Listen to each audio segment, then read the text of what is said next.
How is it going, Database? Says no data here, and welcome back to another episode of Roblox Assassin. Still on competitive mode. These are my current points at the moment. I grinded a little bit off camera to get some competitive points. In due time, I should be able to get the brand new Ice Slasher exotic. It will take a little bit, but probably a little bit later in the week, I will be able to get the brand new Ice Slasher exotic, which is pretty cool. And hopefully these leaderboards fix themselves soon, because I'm still noticing that they're kind of broken. They never update, and if they never update, then it's going to be kind of difficult to give shoutouts, because I'll never be able to find like a good dated server, because most of them are going to be outdated. This one is 6 hours old. So, like, considering it never updates, this is probably way outdated. I'd imagine the #1 person has at least 4,000 by now. But yeah, hopefully this leaderboard fixes itself up soon, or Prism fix the leaderboard so I can actually do the top 10 shoutouts. Anyway, in the previous episode, we had Soul and Ultraviolet. Those are the Christmas exotics I had, and yeah, now I have all of them. You're probably wondering how I got all of these, and unfortunately, most of these trades were undocumented. I just didn't really take a screenshot of them, whether it was just from forgetting or I didn't think it was necessary. I did not screenshot most of the trades for these knives. The short answer would be that I unboxed Soul and traded for these other 3 with Mythics, but that wouldn't necessarily be true. The long answer would be that I unboxed Soul from the case, and then I traded that for Super Freeze because I thought that would be higher in demand, which is true, it is higher in demand, and a little bit more rare. And then I traded Super Freeze for Ultraviolet, which ended up being a bit of a mistake, because I feel like Ultraviolets are a bit more common and lower in demand. So then I ended up trading Ultraviolet for Anguish, while trading for Super Freeze and Soul with Mythics. So then I had Anguish, Super Freeze, and Soul, and I needed Ultraviolet. So then I traded Soul for another Ultraviolet, and then I traded for another Soul with Easter Commons. Yeah, and I documented that trade. That guy really liked his Easter Commons. I actually did a lot of lower tier knife trading to get some higher tier exotics, and my inventory looks a lot smaller now, to say the least, but I did actually make a couple of exotics profit. But yeah, I did end up trading around, and eventually I got all of the Christmas exotics. And sometimes that's kind of what you have to do. When you start off with certain knives, sometimes you have to trade around to get what you want. I feel like a good example is when you get your first ever exotic. When you get your first ever exotic and it's not the exotic you want, sometimes you're gonna want to trade around to get the exotic you want. A good example, let's say you got Lava Blade, alright? You had some legendaries, and you got bad luck. You crafted a Lava Blade. This is the lowest exotic in demand, and probably the worst exotic in the game at the moment. And let's say you wanted Dark Blade. So it's gonna take a while. You'll have to trade around to actually get Dark Blade. You're probably not gonna be able to trade Lava Blade for Dark Blade immediately. You're probably gonna have to trade Lava Blade for Crescendo. This is slightly higher in demand. And then you'll probably have to trade that for Doombringer, and then probably trade that for Gilded, and then maybe you'll be able to trade that for Dark Blade. You know, stuff like that, it's going to be a little bit difficult. And then maybe if you want Ruby, you can trade Darkblade for Ruby. Sometimes you have to do that sort of trading around, and that's basically what I did to get all of these exotics. And now that we have these exotics, it is time to do some crafting, ladies and gentlemen. So we go to crafting, and you will see that you are able to craft a brand new limited time Christmas Mythic with Super Freeze, Anguish, and Ultraviolet. And in this episode, we are going to craft this brand new Hearth Mythic, and there is the brand new Northern Star Dream for Hearth and Soul, and we will do that eventually, just not in this episode. But we will definitely craft Northern Star in the future, but for now, we're just going to craft the Hearth and show that Mythic off, show what it's like, and talk about the value for it. If you guys are excited for me to craft this brand new Mythic, then be sure to drop a like on this video, guys. Helps out a whole lot. And comment down below Hearth. And guys, if you are new, be sure to subscribe to the channel, because we're going to do some giveaways in the future. We're currently doing a Holiday Blade giveaway, but that's going to end very, very soon. But we will give away probably some new Christmas knives, I'd imagine. We're probably going to give away some of these. Anyway, without further ado, let us craft the Hearth. So in order to craft the Hearth, we need Super Freeze, Anguish, and Ultraviolet. And there we go, ladies and gentlemen. We are able to craft the brand new Hearth Mythic. So let's do it, ladies and gents. 3, 2, 1, boom. There we go. We just crafted the brand new Christmas Mythic. So let's go into the inventory, and here it is, ladies and gentlemen. Let's equip that bad boy. Look at this. That is so cool. Alright, let's try this out in battle. Holiday Workshop mission has 100 tokens for completing that. That's interesting. I feel like Holiday Workshop is going to be a limited time map. And here it is, ladies and gentlemen, the brand new Hearth Christmas Mythic. And honestly, just looking at this is already my favorite knife in this event. Just because of the color, it is super cool. It's like a bright orange, but it's also like kind of dark at the same time. Especially the picture for it. I mean, look at that. That is so dark and edgy, but also pretty bright at the same time. You know what I'm saying? You gotta love that glow with it. Just the effect is super cool. You can see the little sparks of flame going up around the knife. That is super cool. It looks like the knife is sort of on fire, if that makes sense. I need a fitting effect for Hearth. Do I have one? Maybe Dragonfire. That's kind of fitting, but not really. Sinister Flames? Would Sinister Flames work? I don't think so. Snow, that's definitely not fitting. Clouds, maybe Midas Touch, because it's kind of bright, so I feel like that could work. So yeah, this is a super cool knife. This is the third ever limited mythic in Assassin. The first one was Grimscythe. This was from Halloween. And then we had Inferno, which you could buy for a little while. And now we have the Hearth, and this is the first ever Christmas mythic. Before this event, we only had Christmas exotics, like we had Holiday Saber, Krampus, and Holiday Blade. But now we have the Hearth, which is a mythic, and that is super cool. You are going to die, Mr. Top Hat Man. Is that Top Hat or Fedora? I don't even know, but I'm going to kill you anyway. There you go, good sir. You are dead. Are you my assassin? Probably not, but you're going to target me anyway, so I guess I will fight back in response to that. Hopefully, maybe you are my assassin. I could kill you. That would be very, very nice. Doesn't matter. We're not even hitting each other. Oh, you're my target. Alright, there you go. You're dead. That helps. You are the wrong player. I don't know if that's good or bad. Jeb, I'm gonna have to go after you, but I don't exactly know how I'm going to. I think I should go for this guy because he's probably my assassin. He jumped off. No, he didn't. He killed me. Alright then. And now I'm going to kill Jeb. There you go. I got my revenge. You know, I don't know how to pronounce my target's name. I'm gonna be honest. I just have no idea. But I'm going to go for him anyway. So, yeah, alright, you are dead. Fedora Man, where are you? Well, you're there, but can I kill you, please? Nope, you're backing up. Alright, that's not very helpful. Super Freeze. I like Super Freeze, honestly. Like, you look at Super Freeze, and you're just like, oh, that's not a very impressive knife. But then you try it out, and it's like, that's a pretty cool effect. It has, like, a snow effect, sort of, but, like, better than the actual snow effect.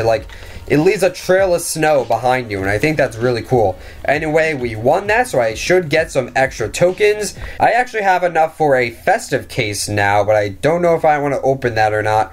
I'm probably going to stick with jolly cases because I need to get these knives back, and these are the hardest exotics to get at the moment. Anyway, let's talk about the value / rarity of this knife, because this one's going to be very, very interesting. Now, this knife is currently worth 25 exotics with a blue status, which means hyped, which means in theory it should go down in the future, which is pretty likely. But in regards to the future value of this knife, first of all, I'm noticing that a lot of people just aren't crafting this mythic or the Northern Star. I'm noticing people are not crafting those. They would just keep the exotics. I would be looking in people's inventories and they would have all of the Christmas exotics, but they would not craft the Hearth or the Northern Star. Which is pretty interesting, and I can understand where they're coming from because Soul alone is already like 11, and these knives, Super Freeze, Anguish, and Ultraviolet, they were quite a bit more than 11. I'm pretty sure Ultraviolet's like 15, and these might be like 18, so that's way more than 25. But you know, what's interesting about Hearth is, and I'm going to be honest, I think this is going to be one of the rarest knives in the event. And the reason for that is, not only is it a crafting recipe, but it is also a crafting ingredient. And what I mean by that is, you need to craft the Hearth, right? You need these 3 exotics to craft the Hearth. That's the only way to get this knife. However, you also need the Hearth to craft the Northern Star. So that makes things a bit more interesting. I highly doubt the Hearth is going to be crafted. Maybe if it increases in demand for some odd reason, then it could be overcrafted. But you know, again, first of all, this thing is pretty difficult to craft, and you can easily get the Northern Star once you get this. And the Northern Star in particular, this is another one of those situations like Earth Elemental and Dark Age. And I actually explained this in the video where I craft Dark Age, but that's probably not going to come out in a while, so I'm just going to explain it right now. So for the Earth Elemental, right, you have the Earth Elemental here, and in order to craft it, you need Wind Elemental and Earthen Blade. Now, for a while, this isn't necessarily the case now, but for a while, Wind Elemental actually ended up being slightly more rare than Earth Elemental. It would be harder to find a Wind Elemental as compared to an Earth Elemental, and I feel like that still kind of stands a little bit. I feel like you're more likely to find an Earth Elemental than a Wind, but you're probably wondering, no data, why is that the case? And the reason for that is this crafting recipe is actually really easy once you get a Wind Elemental. I mean, take a look at Earthen Blade. Earthen Blade by itself is a pretty good knife. You know, it's an exotic. You need to craft it with legendaries. You cannot unbox this thing. You have to craft it. So by itself, Earthen Blade is a pretty good knife. But compared to Wind Elemental, Earthen Blade is pretty much nothing. Let's be realistic here. Wind Elemental, this is like 10 exotics in value. This is just 1. So, you know, once you get the Wind Elemental, it's pretty easy to craft Earth Elemental. You really just need one more exotic, which, again, if you have a Wind Elemental, that really shouldn't be an issue for you. But then you see Water Elemental, that's pretty difficult to craft because then you need a second Wind Elemental. So that's pretty difficult. So what most people would do is they would get Wind Elemental because, you know, sometimes they would have the luck to unbox a Wind Elemental. Then they would get Earthen Blade pretty easily and then craft the Earth Elemental. But they wouldn't ever have the luck to get a second Wind Elemental. So they would kind of just be stuck with Earth. And it's pretty much the same with Dark Age, like it's Onyx and Shadow. And again, Shadow by itself is an okay knife, but it is not that good compared to Onyx. So once you get an Onyx, it is pretty easy to craft a Dark Age, honestly. And I feel like it's going to be the same thing with Hearth and Northern Star. Because yeah, Soul is a little bit more tricky to get because, you know, this is a limited time exotic. But again, you take a look at this and it's like, once you have a Hearth, it's pretty easy to get the Soul. I mean, Hearth and Soul is the least rare exotic in this event. You know, you use these to craft Hearth. Once you have all 3 of these, it's pretty freaking easy for you to get a Soul. Now you're probably saying, no data. Well, a lot of people aren't crafting, so they're probably not going to craft the Northern Star. And yes, that's true, but I feel like if you're willing to craft Hearth, you're usually willing to craft the Northern Star. So yeah, that's kind of why I think Hearth in particular is going to be one of the rarest knives in this event, because you have to craft it with these knives, which a lot of people aren't doing, and the small amount of people that are crafting Hearth are probably going to craft the Northern Star. So yeah, I feel like Hearth is going to be pretty difficult to find. That said, I am still going to craft the Northern Star for a video, but yeah, for all we know, Hearth could be better. Now, in regards to the actual value of this knife, again, it is currently sitting at 25 exotics, and it's pretty likely that it's going to drop. But after the event, you know, once this knife actually becomes fully unobtainable, this knife has nowhere to go but up. So yeah, a lot of people do not want to craft the Hearth because it is currently not worth it at all. But keep in mind that all of the Christmas exotics are really going to drop once a lot of people start to get them. So I feel like crafting the Hearth is not a bad idea. Crafting Northern Star, that's a bit of a different story, but Hearth, I would craft Hearth. I feel like that's a pretty good idea. I highly doubt it's going to be overcrafted. But yeah, let me know what you guys think about the Hearth knife. Do you want to craft it? Do you want to get this glorious mythic? Or do you think it's really not worth crafting this mythic because all of the other individual exotics might be better in the long run? Again, it's a tricky thing. It's a tricky concept because, you know, crafting limited knives for other limited knives, you know, that can be tricky. You know, with Holiday Saber and Krampus, everybody learned that, you know, crafting knives isn't always the best thing to do. You could end up losing value in the long run. But I feel like overall, crafting is probably a good idea because, you know, the Holiday Saber and Krampus, you know, Krampus was just Holiday Saber plus a coal knife. which was a code. So I feel like, you know, it's another one of those things where it's like, if you can unbox Holiday Saber, you can very easily get coal. So you probably would craft Krampus, and that's why it was overcrafted.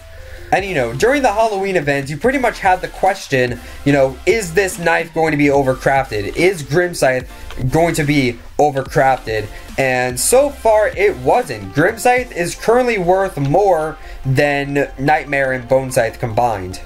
So because of that, I feel like Hearth is going to be worth crafting, and possibly even Northern Star as well. Again, we're not quite sure at the moment. We kind of have to see what happens, because this event is pretty new in its own right. But yeah, let's do a couple more rounds with this brand new Hearth Mythic, and then we will end off this episode. I still need to win on Castle Keep, and it's not showing up, so that's not very helpful. It has been several minutes, and I still don't know this guy's name. I'm not even going to try to pronounce it. You're hiding behind the presence. You're dead, actually. Alright, Purple Man. I hate to do this, Purple Man, but it has to be done. Alright, you are dead. You're gold now, which, unfortunately, you are no longer purple. But I feel like the magic effect is not very fitting for this knife, and I'm dead, so that's nice. Let's check on the competitive points. Pretty close to 700. Again, I have confidence that we will get Ice Slasher a little bit later in the week. Alright guys, let's try to get a dub. I have to find the Purple Man once again. There he is. Alright, pretty easy to kill. YouTube Pro Noob Game. That's a lot of words, but you're dead. So there you go. And I died again, so rest in peace. Anyway, that's going to be it for this episode, guys. Thank you guys so much for watching this episode of Roblox Assassin. In the next episode, well, I wouldn't say next episode, but pretty soon, we are going to craft the Northern Star Dream Knife. So thank you guys so much for watching. Don't forget to like, comment, subscribe. Those are the things that YouTube people do. And I will see you guys in the next episode. Toodles!